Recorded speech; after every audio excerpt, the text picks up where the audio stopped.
sleep paralysis, alien abduction attempts. One moment you are resting peacefully in your bed, and the next you are confronted by something frightening that you didn't even believe existed. Fear is the initial reaction of many, but what we do after that can make the difference between suffering trauma or strengthening our personal power. What makes the vital difference and separates the victims from the survivors? And how can we tap into our supernatural strength and become more powerful than we ever thought possible? Consider these things and more on this episode of The Supernatural Explorer.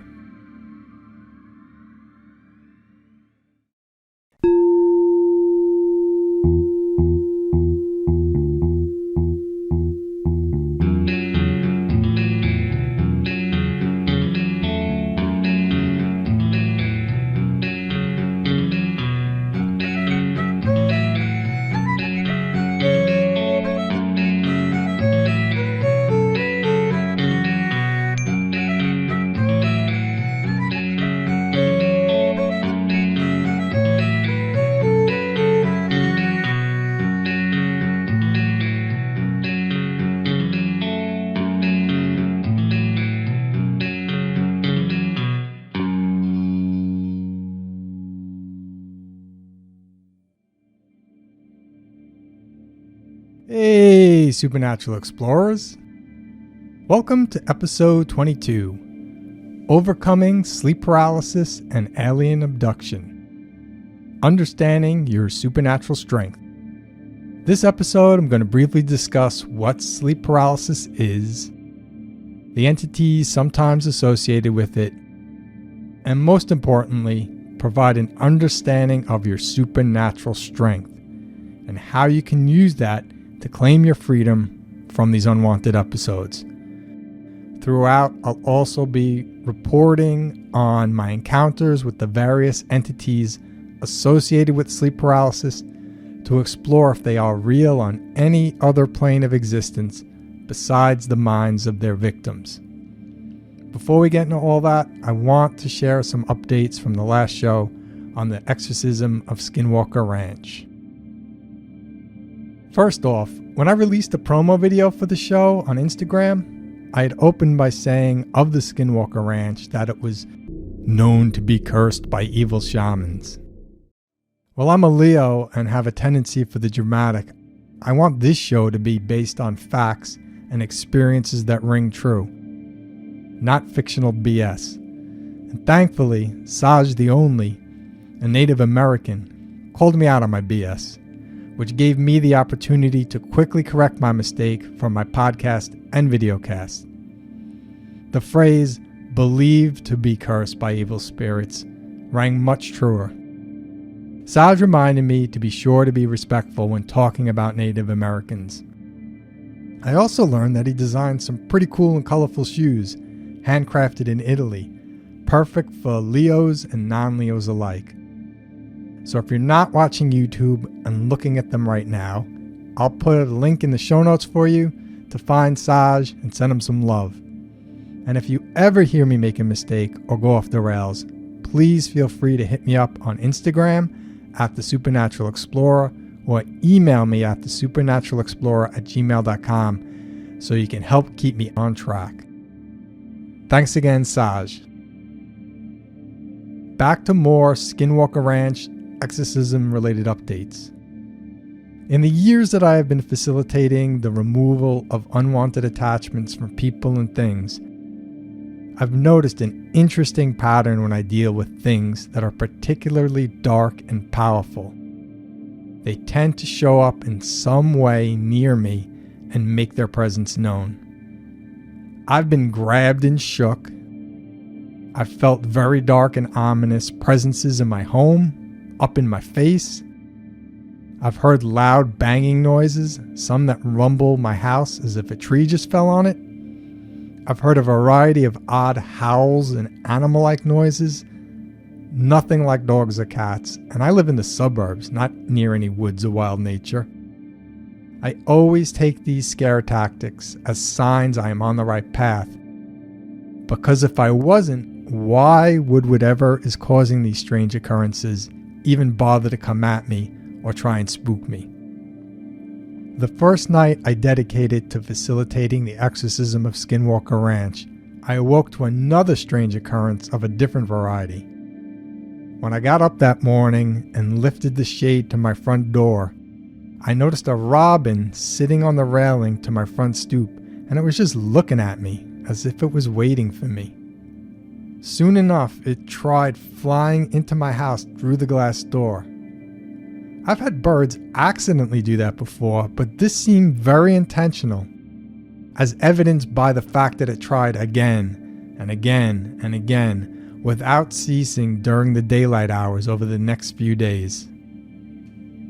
Jen and I had never seen anything like it before and had no idea what it meant, though we both felt like it meant something. I thought it must have been related to the exorcism and skinwalkers in some way. I even entertained the idea of it being a shapeshifter, but only for a second, because I didn't sense any fear or darkness. And it wasn't even a black crow or other scary type of bird. It was a cute little robin. Stumped and feeling really bad for this bird, I posted a short video on Instagram asking if anyone had any ideas what this meant. I received a few funny responses, and then I saw one that absolutely rang true to me and really resonated with me. Anne Berardinucci wrote, "Maybe that bird is protecting you." That was it. That made total sense to me. I'd been feeling slightly off the past few days, but not enough to put any attention into it. Just thought I was a little more tired than usual. And I notoriously get hyper-focused on my tasks at hand that I sometimes let self-care slip, like making sure my house is psychically protected. That night while doing my distance work, I made sure to put some extra intentions and protections in place. And on Anne's advice, I saged my entire house for good measure. The next morning, when I lifted the shade, the robin was on the rail right next to the front door. When it saw me, instead of flying away, it looked me right in the eyes. We stared at each other for a solid minute. During that time, I sent it gratitude and love from my heart for bringing us the gift of protection. It then flew away, and I haven't seen or heard it back since. I get chills telling the story now, and it's really amazing how these supernatural, paranormal, spiritual events are when you're fortunate enough to notice them.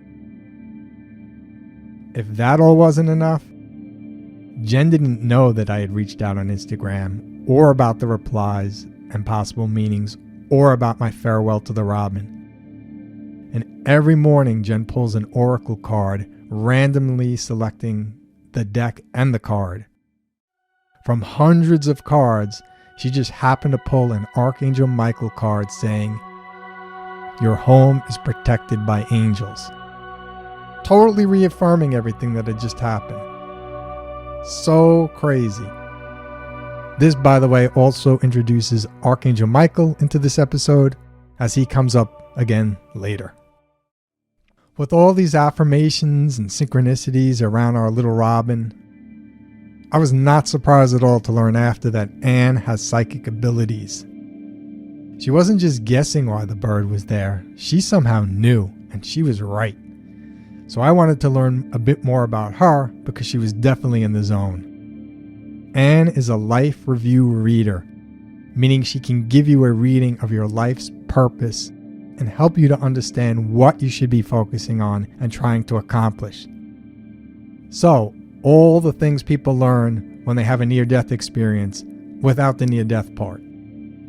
I wish I'd met Anne in my 20s when I didn't have a clue about anything. The kind of information and guidance she provides would have been life-changing for me, no doubt. Anne is also a speaker, teacher, and fellow energy healer. She's here to help, so for those of you not watching on YouTube and can't see her contact info, you can reach her at LifeReviewReader@gmail.com, and I'll put her email and website in the show notes. Thanks again, Anne. Okay, this whole Robin being a protector or messenger story, besides being a cool experience, also happens to be a great segue into what we are about to explore this episode. I've often said that everything happens for a reason, or that there is a lesson in everything. With that being true, once you can grasp a lesson, the messenger, the bringer of that message, can go away. Just like the Robin did in my story. Let's see how all this directly relates to overcoming sleep paralysis and alien abduction and understanding your supernatural strength. To gain foundational information about this episode, I watched 2 documentary-type shows on Netflix, both very similar. One was called The Nightmare, and it was released in 2015. And then about a year later, another one was released called The Entity. Sleep paralysis is the inability to move or speak as you are waking up or falling asleep. With eyes wide open, for some it includes overwhelming fear, difficulty breathing, feelings of suffocation, and sensing or seeing shadows, creatures, or aliens at or on their bed or on top of them. Different cultures historically have different names for the attacking entities, including the Nightmare, Incubus, Succubus, the Hag, Papaboa, and what seems to me to be more historically recent, aliens. An attack of sleep paralysis can go a little something like this. Imagine you are lying in bed, conscious yet unable to move or speak or scream. The more you struggle to move, the more you realize that you are paralyzed, helpless. You feel the pressure on your chest as if something is on you, pinning you down. Fear consumes your rational mind as your eyes slowly adjust to the darkness. Your fear quickly turns to panic when you notice them watching you. Before I continue, I want to make a statement about reality itself. For anyone who experiences sleep paralysis and/or encounters unwanted entities, it does not matter one bit if anyone else believes if it's real or not, or if it is a hallucination or an attack by an entity or entities. It is indeed real if it is experienced as real, and more importantly, if the effects of that experience are real. People who suffer from sleep paralysis can suffer from real trauma, some equal to the signs, symptoms, and actual changes in the brain associated with post-traumatic stress disorder. Some during these episodes report the life is being sucked out of them. Others report being physically assaulted, even raped. And for a large group of Hmong immigrants living in America, otherwise healthy people were dying in the night due to this phenomena. To them and others, it did not matter one bit that some researchers were maintaining that what victims were seeing and experiencing were hallucinations, because the effects were certainly not imaginary. It's interesting to note that sleep paralysis attacks and their effects have been seen to exist regardless of specific cultural beliefs and expectations. However, the story of the Hmong people in America does highlight the importance of the power of belief in all of this. The Hmong believe specific spiritual rituals protect them. When they first moved to America and lived in the confines of cities, that made it so they were unable to perform their rituals, and this opened them to attack. During the 80s, over 100 people died from what is called sudden unexplained nocturnal death syndrome. when the Hmong began to move out to the suburbs and now had the space to practice their spiritual protection rituals again, the deaths stopped. This was all discovered by Dr. Sherry R. Adler of the University of California. She even wrote a book on it if you're interested, entitled Sleep Paralysis, Nightmares, Nocebos, and the Mind-Body Connection, Studies in Medical Anthropology. Available on Amazon, of course. Thank you, Dr. Adler, for your work. When I think of the story of the Hmong, two questions come to mind. Were their beliefs opening and closing the door to attacks by a malevolent entity? Or were their beliefs creating the reality of the entity in their minds? It obviously doesn't matter for the Hmong because the result was the same. But if I was going to explore this further, I wanted to know what was going on and more about the supposed entities that were attacking people while they were in a defenseless state. Medical-minded people have their perspective that it's a malfunction of the human operating system, sometimes accompanied by hallucinations, the result of both being awake and dreaming at the same time. But what might we learn from looking at this from another perspective? It was time for me to put my distance skills to work, and I asked to first be connected with someone who was experiencing sleep paralysis and wanted to be freed. I immediately felt as if I was lying on my back and my energy, my spirit, was above me, in front of my body. From a spiritual perspective, this made sense to me. If most of what controls you is outside of your body, then it's not in your body to control things. It's like your leg falling asleep and you can't move it until your energy repopulates it. Now, I don't know of any way to expedite the process of waking a limb that has lost circulation and feels asleep, but I do have personal experience expediting the process of returning to and regaining control of your body. And this brings us back to the importance of belief in understanding and owning your supernatural strength. At least a dozen times in my life, I've experienced a version of sleep paralysis where I know I am one step away from being fully awake, right on the edge of it, but I'm unable to move or speak. I have full awareness of where I am and what is going on. And most all of these occurred in the first few decades of my life when I wasn't married and didn't have anyone sleeping next to me to help wake me up.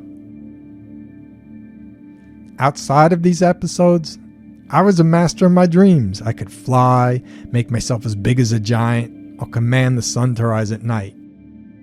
However, when these episodes occurred, I was totally paralyzed and helpless. No matter how much I physically struggled, I could not move and was not released until whatever was holding me was good and ready to release me. And that usually took a few minutes. So, torture. If these episodes were purely malfunctions of my human operating system, then it would make sense that nothing I did would stop it until my brain was ready to shift gears into fully being awake. But that doesn't explain the one time I easily escaped the paralyzing hold. When I was working overtime, practicing my distance skills and assisting people in removing unwanted attachments, I spent a lot of time focused on what I thought of as my two main protectors, Archangel Michael and Durga.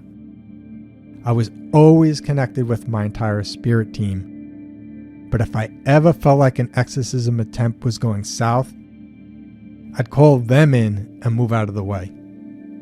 Whether you think of that as real or not, possible or not, does not matter.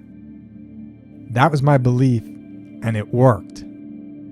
So last year when I noticed I was having one of my sleep paralysis episodes, I was very happy that I had trained myself out of habit to call on my protectors in times of trouble, such that I didn't even have to think about it.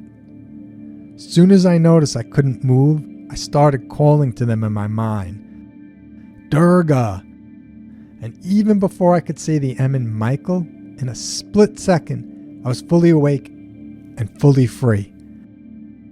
No struggle, no fuss, no muss.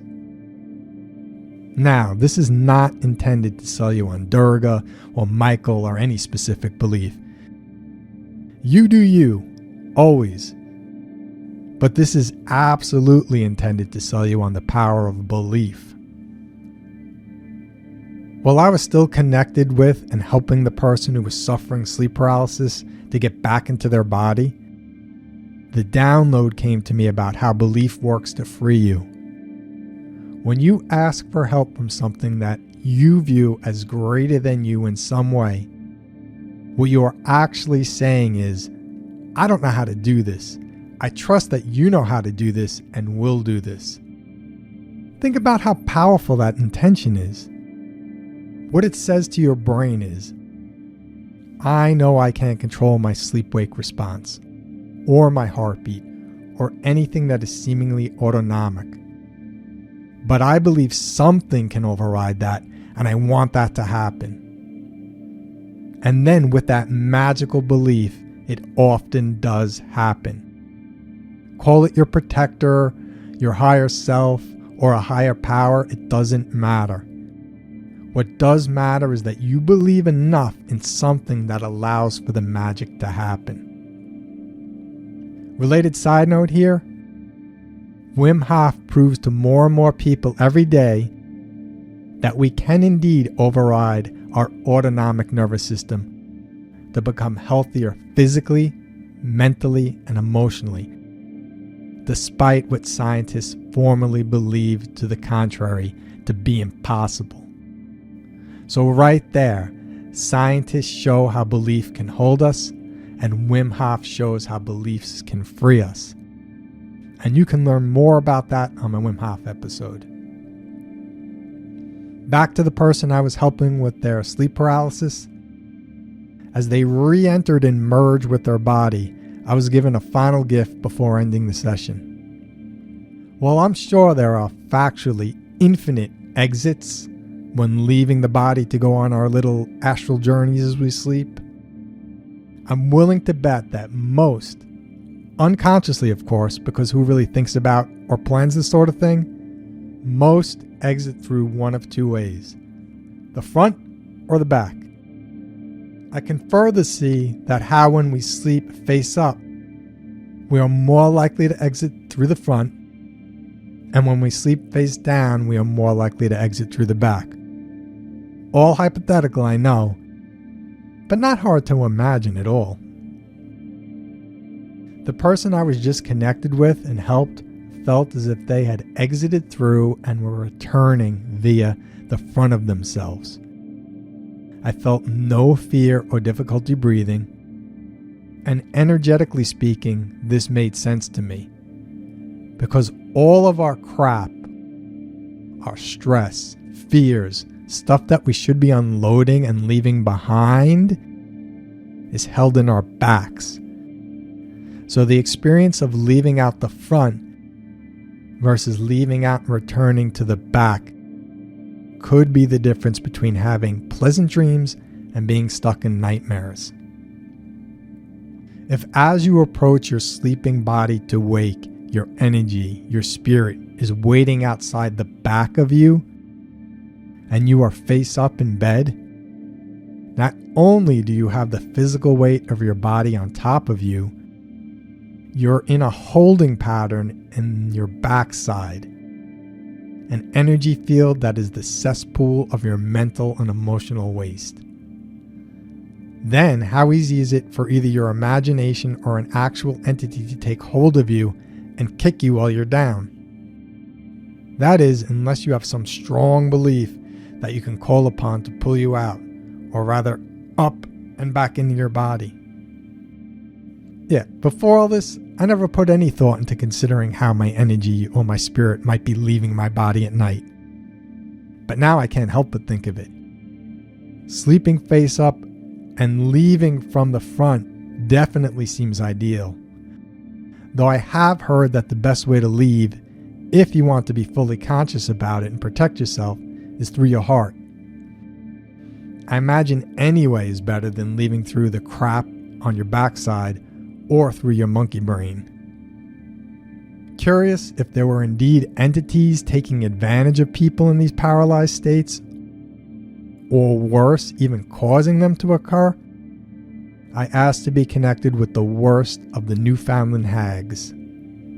I was careful the way I asked this one. I wanted to be sure I'd be able to tell the difference between being connected with an actual spirit versus an idea or tulpa. The concept of a tulpa is relatively new to me, so in short, it's an entity created through thinking about it enough that it becomes separate and exists outside of the thought that originally created it. Like what some believe the Slender Man to be, a truly fictional, creepy character that people then reported encountering. What I felt when connecting with the worst of the hags did not feel like an intelligent spirit, but felt like a non-intelligent, reactive energy field that did not have a spirit. It felt as if it was held and sustained by extreme belief. And to my recollection, this was the first entity I've encountered that I would describe as an existing tulpa. This is not to say that it's not real and does not exist, but it's also not plotting, planning, praying, or evil unto itself. It's as if it was created out of fear and thereby feeds off the fear that created it. It's something that exists at certain unseen vibrations, and if you are resonating at that vibration, you could potentially attract it, encounter it, even if you formerly never heard of it before.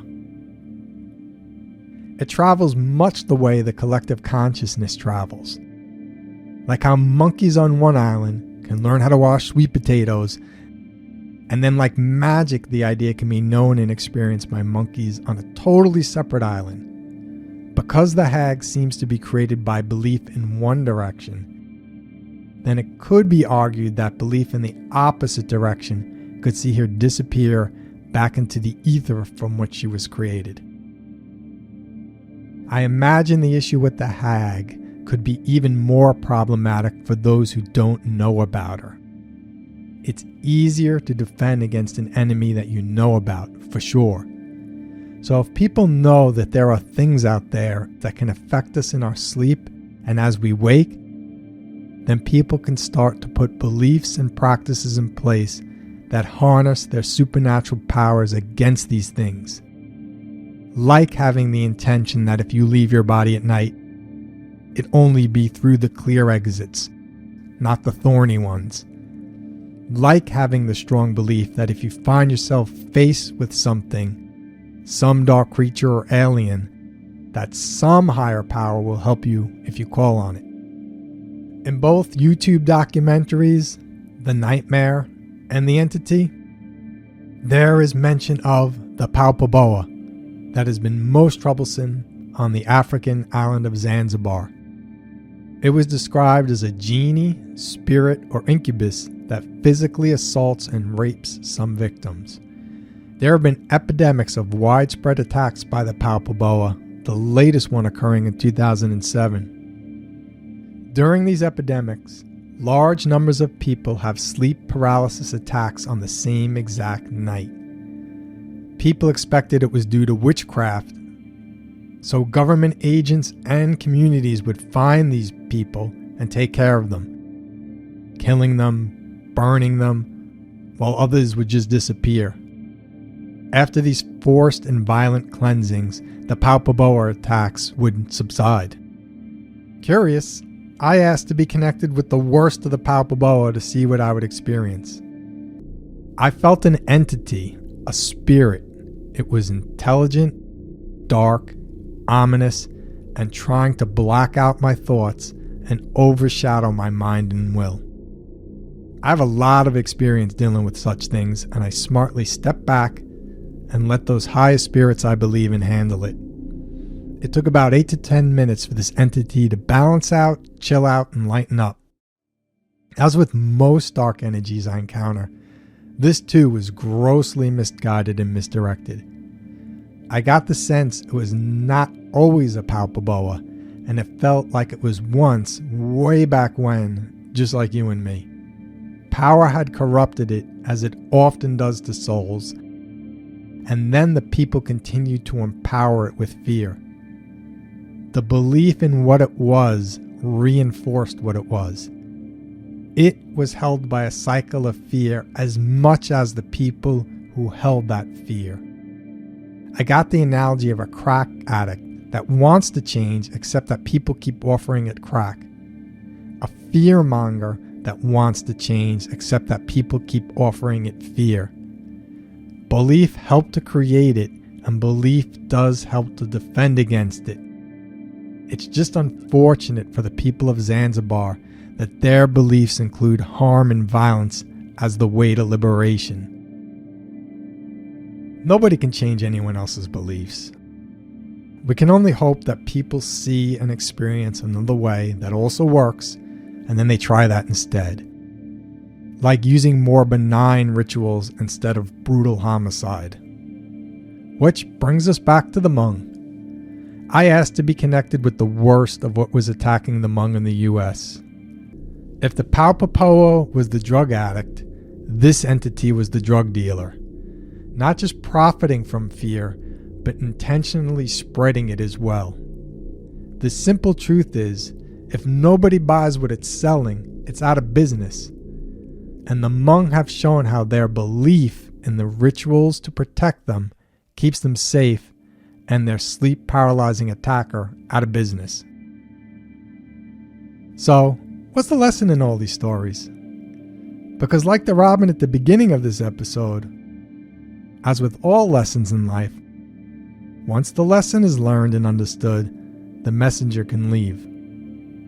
It's apparent that there are unseen vibratory levels from which horrors can come, whether they be the creations of our mind or actual intelligent entities. If that is true, which it apparently is, then there also exists the possibility of higher, stronger, benevolent vibrations that can free us and keep us that way. We all have free will, and we all have the ability to be masters of our minds and beliefs.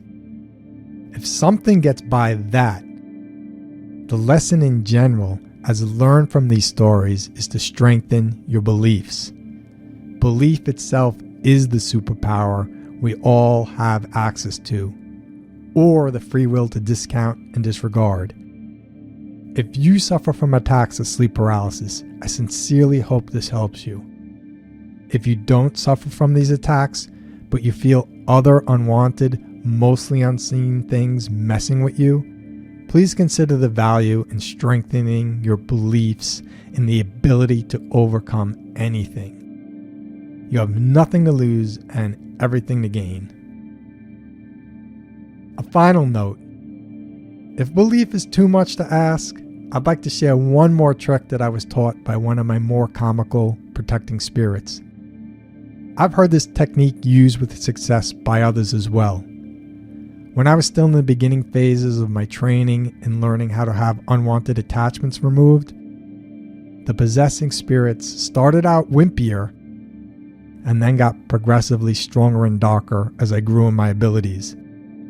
Makes sense, a good training technique.